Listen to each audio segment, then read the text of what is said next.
Bismillah. Assalamualaikum warahmatullahi wabarakatuh. Innal hamdalillah wa syukru lillah, salatu wassalamu ala Rasulillah wa ala alihi wa sahbihi wa mawalah.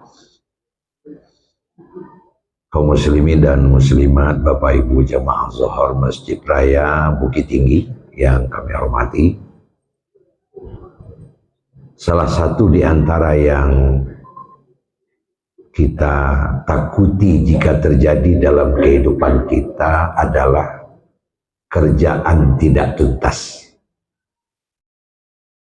Kita menginginkan apapun kerjaan, kapan dan dimanapun, kita ingin kerjaan kita itu tuntas, maksimal. Berjalan sampai ke bate, mantan sampai ke ujung. Makasih sampai tujuan tercapai. Itu yang kita inginkan. Begitu pula lah halnya dengan Ramadan yang sedang kita lalui ini. Kita tidak ingin kalau Ramadan kita ini tidak tuntas. Kenapa? Karena modalnya tidak sedikit. Siang awalnya bebi hari, malam awalnya bebi minyak. Balik badan pula turun. Jadi kita ingin tuntas kerjaan kita ini. Nah, di antara yang bisa disebut menuntaskan kerjaan kita Ramadan, setidaknya ada 10 amal yang mengikuti Ramadan ini. Insyaallah kita akan coba tuntaskan yang 10 ini, mulai zuhur ini sampai asar nanti. Yang pertama adalah sebagaimana Nabi kita menyebutkan, shaumus shaimu alakun bainas sama'i wal ardh hatta tu'addi zakatul fitrah. Puasa orang yang berpuasa tetap tergantung antara langit dan bumi sebelum yang bersangkutan membayar zakat fitrah. Maka zakat fitrah termasuk untuk menuntaskan ibadah puasa. Bapak Ibu kaum muslimin muslimat yang kami hormati, ini adalah agenda tahunan kita. Jadi kalau disebut zakat fitrah tidak begitu asing, cuman mungkin mengulang-ulang gitu. Secara umum zakat itu rukun dari Islam, tapi zakat itu terbagi dua. Ada namanya zakat mal, ada namanya zakat fitrah. Nah, zakat mal itu bagi orang yang memiliki harta sampai 1 nisab, baru datang kewajiban untuk berzakat. Apakah itu dia zakat ternak, zakat perdagangan, zakat rizkas barang tambang, zakat fiddah, wazahab emas dan perak, atau zakat uang. Itu ada hitung-hitungannya apabila pemilik itu telah memiliki hartanya sampai 1 nisab. Itu adalah zakat mal. Kemudian bagaimana dengan zakat fitrah? Nah, kaum muslimin, zakat fitrah itu akan bisa kita lebih kenal setelah kita memahami zakat fitrah itu apa. Nah, kita sama tahu bahwa zakat itu bahasa kitanya adalah pembersih. Zakatun bahasa awaknya pembersih.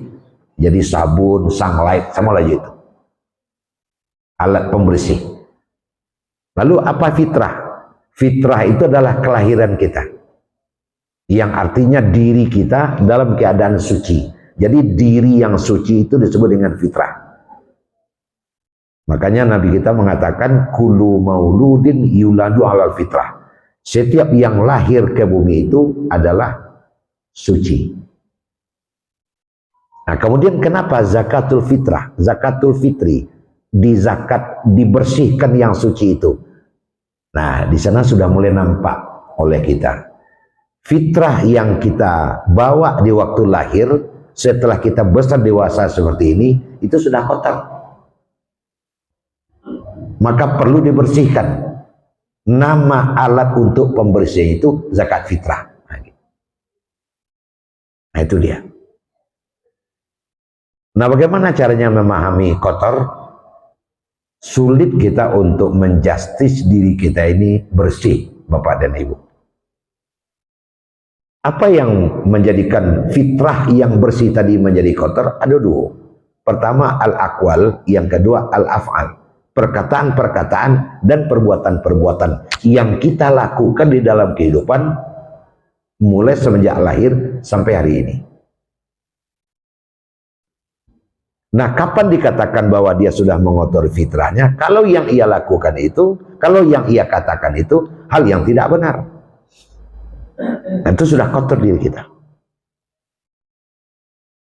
Apabila kita mendengar orang azan, Allahu Akbar, Allahu Akbar, salat waktu masuk, angkat cik tak tentu lah dengan tentu masuk, ala kotor sedih. Kotor seketik. Atau mungkin pas setelah kita siap sholat zuhur, biasa ada kultum. Kebetulan Ustaz nggak datang. Ada yang komentar di belakang. Kau nggak tiba Ustaz, kau ada orang kadang nak kajian tinggal ketik. Kemudian pada tu tagak. Bapak dan Ibu sekalian, salam maaf dari Ustaz kita, orang tua beliau meninggal. Apa kecil tadi le? Kecil nalape tadi. Nah, kotor. Dan itu sudah kita lakukan periode Syawal sampai Sa'ban selama setahun. Kira-kira berapa banyaknya kotornya? Nah, untung di bulan Ramadan ada zakat fitrah untuk membersihkannya. Itu dia. Maka oleh karena itu adalah satu keniscayaan agar diri kita kembali menjadi bersih, kita membayar zakat fitrah. Yang pertama. Kemudian yang kedua, kalau tadi zakat mal adalah kewajiban bagi orang yang memiliki harta sampai satu nisab, kalau zakat fitrah kewajiban kepada siapa? Kepada setiap diri yang pernah hidup di bulan Ramadan. Walaupun dia baru hidup di bulan Ramadan itu semenit, 2 menit, sehari, 2 hari. Baik yang meninggal maupun yang lahir. Dia sudah wajib membayar zakat fitrahnya. Bagaimana cara memahaminya? Ada orang tua kita ataupun siapa saja tidak termasuk. Karena mati itu bisa gaib, bisa mudo. Kemarin ini rata-rata kita di Sumatera Barat puasa kita Rabu, ada juga yang Kamis, tapi pada umumnya kelihatannya Rabu. Berarti Selasa malam kita sudah tarawih. Nah, kalau begitu berarti matahari terbenam hari Selasa itu sudah masuk Ramadan. Sudah semua maghrib meninggalnya. Kalau siap maghrib dia meninggal, dia sudah kena oleh zakat fitrah. Karena sudah pernah hidup di bulan Ramadan itu. Apalagi setelah 2 hari Ramadan, 3 hari Ramadan, atau 15 hari Ramadan. Atau orang sudah azan maghrib itu mana? Itu sudah Ramadan. Jadi setiap bulan itu sholatnya dimulai dengan maghrib Bapak Ibu. Karena matahari terbenam itu adalah batas hari. Kalau dia bulan, batas bulan. Bagaimana dengan anak yang lahir? Nah, kalau dia lahir sebelum azan, azan kapan? Terakhir bulan Ramadan. Besok ini insya Allah kalau tidak ada perubahan, kita Aidil Fitri itu hari Jumat tanggal 20. Berarti setelah hari Kamis tanggal 19, maghrib itu adalah batas Ramadan dengan Syawal. Anak yang lahir sebelum azan, berarti dia masih lahir di bulan Ramadan. Kena oleh zakat fitrah. Yang lahir setelah azan, tidak kena lagi. Karena dia sudah lahir 1 Syawal. Fitrahnya tahun depan saja. Saya pernah menjelaskan kayak begini di tempat lain. Lalu ada jamaah yang bertanya, Ustaz tanya cik, kata orang azan itu lahirnya Ustaznya. Ini cari kan. Ini cari apa supaya Ustaz gue payah jawab. Kalau sebelum azan kena zakat fitrah. Setelah azan zakat fitrahnya tahun depan. Kata orang azan itu lahir Ustaz. Akhirnya saya jawab, saya bertanya dulu sebelum saya jawab. Menurut pendapat kamu, azan itu setelah masuk waktu maghrib itu belum? Lah masuk Ustaz, berarti orang azan pun sudah 1 Syawal. Maka orang yang lahir atau anak yang lahir pas orang azan maghrib terakhir tidak masuk lagi kena zakat fitrah. Bapak dan Ibu sekalian, lalu siapa yang akan membayarkan zakat fitrah ini? Kalau zakat mal tadi sudah dikatakan malikul mal, pemilik harta. Kalau zakat fitrah Dhamin, orang yang menjamin kehidupan. Nah, itu bedanya. Kalau zakat mal, malikul mal, orang yang memiliki harta. Kalau yang zakat fitrah, dhaminul hayah, yang menjamin kehidupan. Berarti kewajiban untuk membayarkan zakat fitrah ini jatuh kepada suami kalau di rumah. Istri dan seluruh anaknya adalah kewajiban suaminya untuk membayarkan zakat fitrahnya. Tidak saja istri dan anak-anak, orang tua kita pun kalau tinggal sama Jawa, awaklah yang membayarkan zakat fitrahnya. Termasuk adik-adik, sanak, saudara dan sebagainya. Asalkan kehidupannya kita yang menjamin, makan minumnya kita yang ngasih, maka zakat fitrahnya pun ya tentu kita yang membayarkan. Maka anak-anak nawak sabui tadi itu, orang tua nawak sabui tadi itu, zakat fitrahnya menjadi kewajiban bagi dhamin. Jadi tidak ada konsep itu dalam Islam. Suami bilang sama istri, boleh membayar zakat fitrahnya, awak bayar seorang anak gitu. Jadi suami yang bayarkan.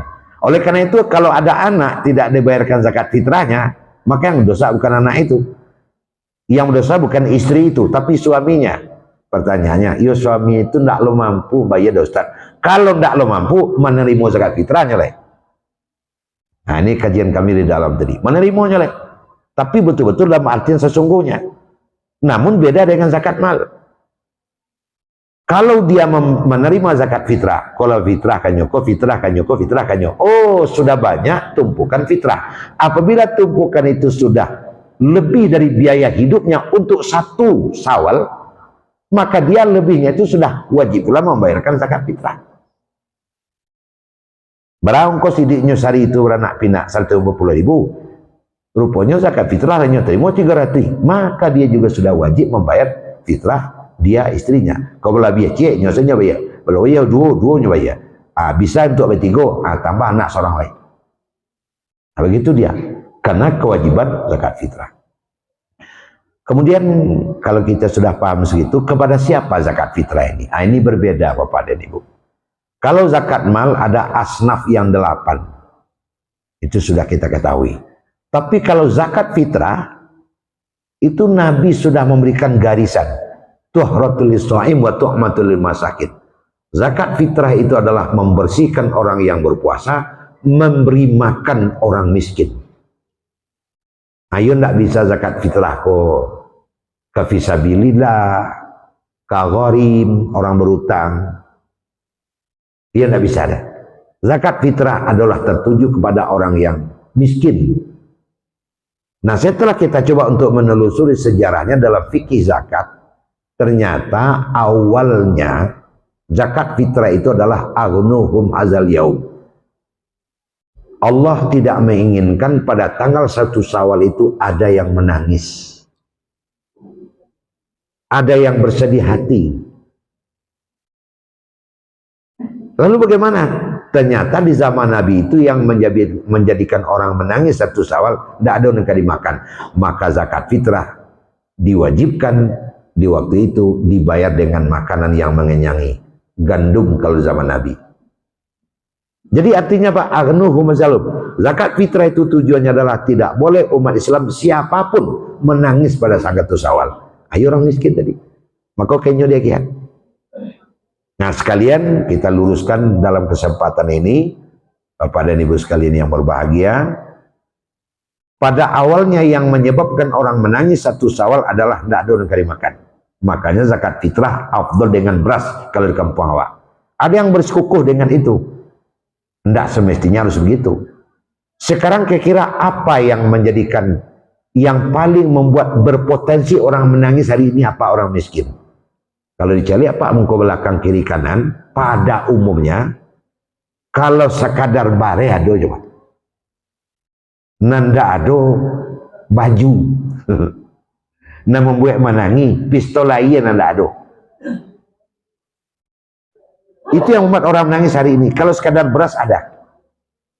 Makanya para ulama di Indonesia bahkan Asia Tenggara termasuk juga dunia lah begitu.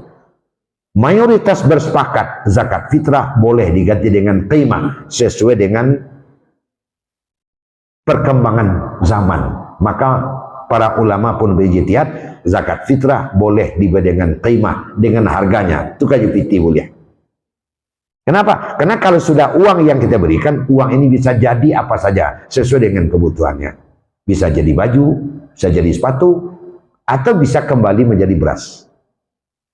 Tapi kalau sadu Allahnya awak bersungguh harus jauh bareh. Aku bagi bareh. Dapat bareh 6 unti ya. Piti tak ada serimi alai. Hanya terpaksa lah menjual bareh kau. Ada kejadian tu. Nyo jual lah bareh kau sampai unti ya pak. Kasihannya jual kaibu toke bareh nama fitrah kayaknya tadi. Ibu ke tu perlu fitrah mengalih. Lihat mau menjual segitu tinggal bareh kena bawa balik. Hanya bari murah lo bareh kau dia. Nah kan 2 kali kan jadinya. Jual belinya sah juga pak. Cuman kalau ada peluang untuk menghindarkan itu, kenapa kita tidak lakukan? Makanya pada umumnya di Sumatera Barat, termasuk di Bukit Tinggi, oranglah mengambil jalan motor jok qimah. Nah kini nampak dewa bas lah memutuskan ya di bawah 50 lah. Cuman ambo manjurkan ancak digantung saya 50 ribu. Sebab biarlah berlebih daripada berkurang. Lalu kapan? Ini bahasan terakhir. Waktu untuk membayar yang bagus zakat fitrah. Ada 5 waktu pak.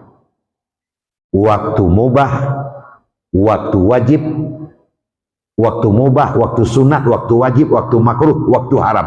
Jadi 5 waktu. Kapan waktu mubah? Waktu mubah artinya lah boleh. Waktu sudah boleh membayar. Itu sejak awal Ramadan. Kalau kita puasa kemarin adalah Rabu, matahari terbenam Selasanya, itu sudah bisa bayar zakat fitrah. Cuman waktunya waktu mubah baru boleh. Pahalanya pahala zakat fitrah saja baru. Dari segi time waktu lu pahala capek ame.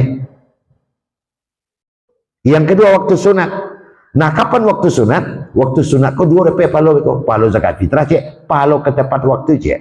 Para ulama sepakat mengatakan waktu sunnah itu beberapa hari dekat ke Aidil Fitri. Bentuk-bentuk ini. Kenapa begitu? Karena bisa dia memanfaatkan zakat itu sesuai dengan tujuannya. Apa itu? Aghnuhum hazal yaum. Jangan menangis 1 Syawal. Kok dibalinya baju masih ada hari itu pembali baju. Nah, bentuk-bentuk ini pas ke bisa nyombo anaknya ke pasar. Ada ukurannya bajunya, tidak tergulu-guli, tidak tersasa-sasa. Jadi bayar. Bagi yang sudah alhamdulillah, bagi yang belum saat-saat seperti ini atau besok, pokoknya ada beberapa hari sebelum lebaran waktu yang bisa digunakan oleh mereka untuk mempergunakan zakat fitrah yang sudah berupa uang tadi untuk mengisi 1 Syawal sehingga dia juga bergembira. Itu waktu sunat. Yang ketiga waktu wajib. Waktu wajib cie pahalanya pahala zakat fitrah saja sama aja waktu mubah tadi. Kapan itu? Mulai matahari terbenam akhir Ramadan, besok jatuhnya hari Kamis, sampai orang selesai sholat Idul Fitri hari Jumat. Nah itu wajib tuh. Nggak bisa hindak lah. Cuman waktu wajib itu kalau dapat wah hindari. Sebablah tak gulut-gulut. Ada teman yang diskusi ke saya, Bapak dan Ibu, kadang kama bahagia misalnya. Menjelang pergi ke tempat sholat kan ada pinggir jalan duduk-duduk tuh. Bosok saya ke situ. Tasianya awak. Tapi orang miskin teh enggak ngecewa ada Pak dan Ibu. Ditemukan di mana-mana. Kiranya ada tuh. Ada ketuanya koordinatornya tuh. Di bawahnya enggak 2 tuh, tinggal sedikit tinggi kali 5, perajua kali 5. Nah, dia ukurnya enggak 5. Habis kok diambilnya balik. Kada jauh tuh. Entah di mana enggak be. Tak bayi aja utang Pak, cuma kurang lansai. Terguluk-gulik. Atau mungkin layu agiakan kepada sasaran sesuai dengan anjuran agama wa atizal kurba kepada karabawan dan dake-dake rumah. Cuma lah tengah malam tu dia agian. Tengah malam dia agiannya pergi meluji anak ke pasar. Udah ketogol betul tu Pak. Akan sudahnya tu sarawawainya saja agian kanak dia kan lancar. Terguluk-gulik jadi. Jadi kalau dapat dan tergesa-gesa seperti ini. Sampai waktu makruh. Kapan itu waktu makruh? Waktu makruh adalah selesai orang sholat Idul Fitri sampai matahari terbenam tanggal 1 tuh. Nah, itulah makruh tuh. Dibenci. Palo dapat, udah so dapat, itulah kira-kira. Lalainya lah udah so leh. Tapi terbayar aja utang cuma lah mele. Itulah makruh tuh. Makanya hindari waktu itu. Terakhir waktu haram setelah matahari terbenam tanggal 1 Syawal, itu ndak palu nanda pele. Itu artinya ndak bacuan zakat fitrah namanya itu. Itulah Pak dan Ibu. Jadi untuk kesempurnaan ibadah Ramadan kita, ya kita laksanakan pembayaran zakat fitrah ini. Kepada siapa yang paling afdol? Wa atizal qurba haqqah. Sebenarnya yang paling afdol itu zakat fitrah. Pertama adalah karib kerabat. Wa atizal qurba. Qurba itu ada dua pengertian Pak. Qurba pengertian tetangga. Nah, umpamanya saji raya, yang sekali yang nadur sikok. Jangan zakat fitrah awak sekali yang masjid raya diantang ke ladang. Itu nak maksud ladang itu ada orang kabagi situ. Dan sekali yang sikok. Kita bisa mencari, kita bisa melaporkan kepada petugas yang ditunjuk di sini. Nah, saya lebih cenderung untuk zakat fitrah, nah sebenarnya bisa dia langsung Pak. Si A langsung. Cuman kalau langsung kita berikan, ada sesuatu yang sangat tidak disukui Nabi. Apa itu? Terjadi penumpukan zakat kepada seorang miskin, sementara orang lain tidak dapat. Sebab orang miskin itu dua macam. Quran mengecek sa'il wal mahrum. Ada nanya pacalian miskinnya ke orang, ada nanya yang saya. Tapi nanya yang kau kalau lagi hanya terima Pak. Nani kau cari baru bersuanya kau. Di sekolah. Sisi atau ruang petugas awak sebagai orang yang betul-betul memperhatikan tugas kuat tanya-tanya PRT atau kawan dekat rumah segala macam. Kadangnya yang saya Pak, malunya. Padahal kalau dia dia terima. Ada sa'il ada wal mahrum. Maka ada petugas kalau lebih bagus. Bisa pencairan dan pembagiannya bisa lebih adil. Nomor anak berampe tentu berbeda penerimanya jok nomor anak surang. Tapi kalau agih surang-surang saja, tentu yang putih terbang siang mana cok nampak kok kayaknya di situ basuhnya kok orang dapat dan dapat 50 orang yang orang dan cie dapatnya kan dibawa. Di sinilah fungsi petugas tadi. Itu dia. Kemudian pengertian kedua karib kerabat adalah memang karib kerabat saudara awak mana? Mungkin kandung, mungkin sebapak, mungkin sama dia saja. Tapi dengan catatan ghairud dhamin. Dia tidak di bawah jaminan kehidupan kita. Periuk lebih beda. Buat bahasa di sana bertiga. Nang seorang nak saji raya, nang seorang pergi kubur, nang seorang di ladang. Agak kurang beruntung duduknya pergi kubur aku. Kamu mengirim itu bulan kayaknya tentu tidak kemungkinan kalau dewa lebih itulah. Tapi untuk zakat fitrah dia payah, maka kita boleh zakat fitrah ke dia. Jadi ukurannya tidak periuk tidak di bawah jaminan. Kalau dia sudah di bawah jaminan, dia sakit, sajaknya karena sakit kok, lawak menjamin kehidupannya, justru zakat fitrah ini nan wak bagikan ke orang lain. Ada yang bertanya bagaimana zakat fitrah kepada orang tua, itu tidak benar. Kalau orang gay awak, itu jaminan awak nama membayarkan zakat fitrahnya ke orang lain. Itulah Pak dan Ibu yang hormati, mudah-mudahan ada manfaat, insyaallah siap asa nanti akan kita sambung. Banyak maaf. Assalamualaikum warahmatullahi wabarakatuh.